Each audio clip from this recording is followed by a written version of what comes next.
After the somewhat controversial signing of Josh Okogie, it's now apparent that the Suns have one or two moves left that they can make to make the team better. The biggest, most obvious move is moving off of David Roddy for another veteran that can help the team win now.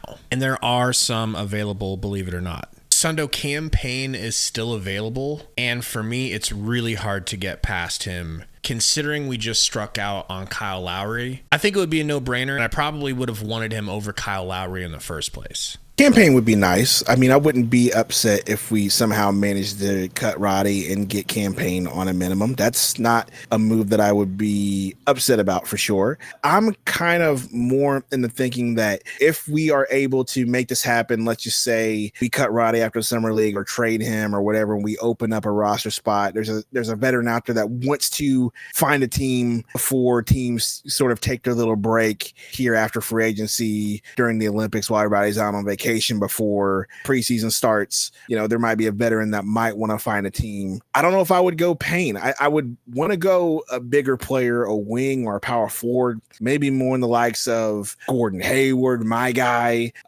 Davis Bertans. Like a player like that is kind of the route that I would go. I would love to see that happen. I think Gordon Hayward, with the issues that he's had the past few seasons, injury history, I think that he would be one of the perfect targets to get, a veteran that's going to be able to put the ball in the hole that you could get on a veteran minimum. There just doesn't seem to be a lot of movement for him. So I think that's a very big possibility. For anyone that's followed the channel for a while, that might seem just like a personal desire because we all know how much you've always liked Gordon Hayward, but it's not a joke. He actually fits the team right now. I think financially we should be able to afford him, and I like, when healthy, what he can give our team. My plan for him would be to convert him into more of a point forward and let him take some responsibility of the offense and initiate the offense so he wouldn't have to be as much of a scorer. I trust his IQ. I trust his passing. I trust his dribbling. If he could just get himself really healthy and stay healthy, he could have a really good second act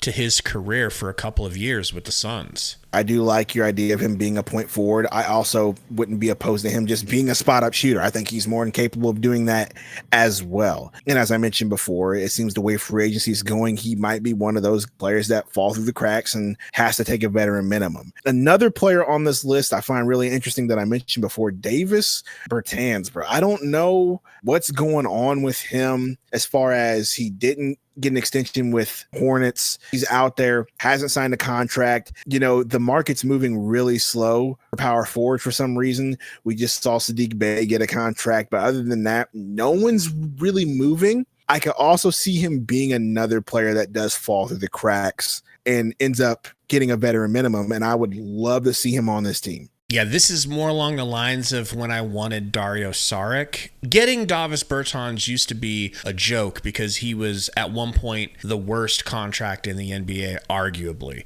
He's now going to be forced to take a minimum, more than likely. That works. That works for me. Good shooter, can get red hot, bigger player. The Suns are bereft of a shooting big. I need one on this team for my sanity. Davis Bertans it is. You've sold me. So I've sold you on Davis Bertans, but what about Cedi Osman? I've seen his name a lot in our live streams and in our Discord. What do you feel about a player like that? I feel like it's another acceptable answer.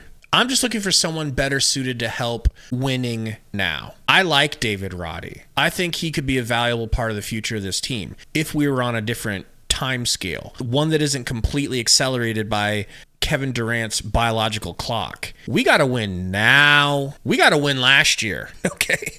So we got to win now. I don't know that Roddy does that. Osman is, good 6'7", smart wing, doesn't make too many mistakes, shooting 37% from three. That checks some boxes for me. Osman is a correct answer in my book. Yeah, he is a correct answer. I don't know about the correct answer, but a correct answer, right? Like you said, it's just a veteran wing you can get on this team because you need players like that for the time clock. And I don't even think it's just Durant's aging. I just think the next 2 years, contracts are about to fall off. Durant's contract's 2 more years. Nurk's contract's 2 more years. You got a few more contracts for 2 more years. All those contracts are going to fall off. So yeah, I think really the window is 2 years. And so a player like Seti, Davis, for sure, I think Davis is my number one. That's going to surprise you because I'm such a Gordon Hayward stan, but I'm kind of with you on that. I would much rather have the shooting big. So I think I would go Bertans 1, Hayward 2, Payne 3, Osman 4. I think that's the order I would go